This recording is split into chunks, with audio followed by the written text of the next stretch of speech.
Pertama-tama saya panjatkan puji dan syukur kehadirat Allah Subhanahu wa taala yang telah memberikan kita kesehatan sehingga kita bisa jumpa lagi dengan channelnya Anak Petani. Pada kesempatan video ini saya akan membahas tentang hama tanaman kubis dan penyakit tanaman kubis. Tanaman kubis ini berumuran 2 bulan 1 minggu atau 37 hari setelah tanam ya. Jadi yang akan saya bahas yaitu hama tanaman kubis. Ada 4 ya.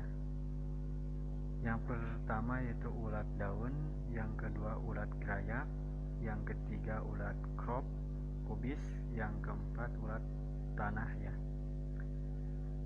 Jadi ulat daun memakan bagian bawah daun sehingga tinggal epidermis bagian atas saja. Ulatnya kecil, kira-kira 5 mm, berwarna hijau. Pengendalian dapat dilakukan dengan cara mengambil ulat yang terdapat pada tanaman kubis kemudian dipencet sampai mati. Pengendalian secara kimia dapat dilakukan apabila ditemukan 5 ekor ulat 10 tanaman.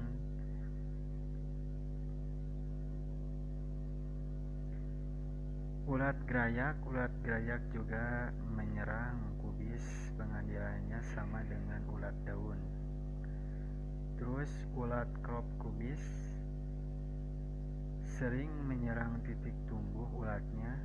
Kecil berwarna hijau, lebih besar dari ulat daun. Jika diganggu agak malas untuk bergerak.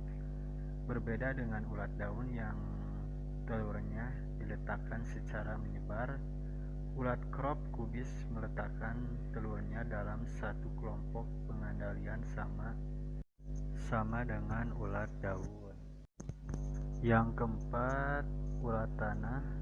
Ulat berwarna hitam. Tanda kerusakan yang ditimbulkan ialah terpotongnya tanaman kubis yang masih kecil. Pengendalian dapat dilakukan dengan membongkar tanah secara berhati-hati di sekitar tanaman yang dipotong. Apabila serangan banyak, dapat digunakan rebopuran, puradan atau kuratar yang dicampur dengan dedak. Terus kita langsung saja ke penyakit tanaman kubis. Yang pertama, akar gada atau akar bengkak. Gejala 1, pada siang hari tanaman tampak layu seperti kekurangan air, tetapi pada malam atau pagi hari daun tampak segar kembali. 2, tanaman kerdil dan tidak mampu berbentuk bunga, bahkan dapat mati. 3, akar bengkak dan terjadi bercak-bercak hitam. Pengendalian 1, perlakukan pada benih seperti penjelasan pada penyiapan benih.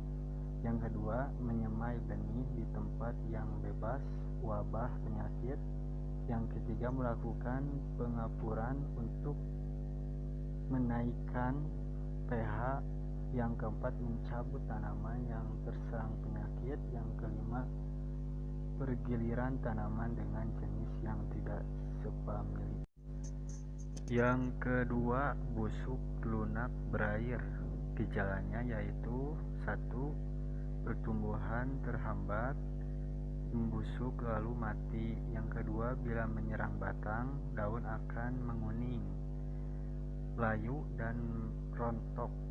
Yang ketiga, bila menyerang daun, maka daun akan membusuk dan berlendir.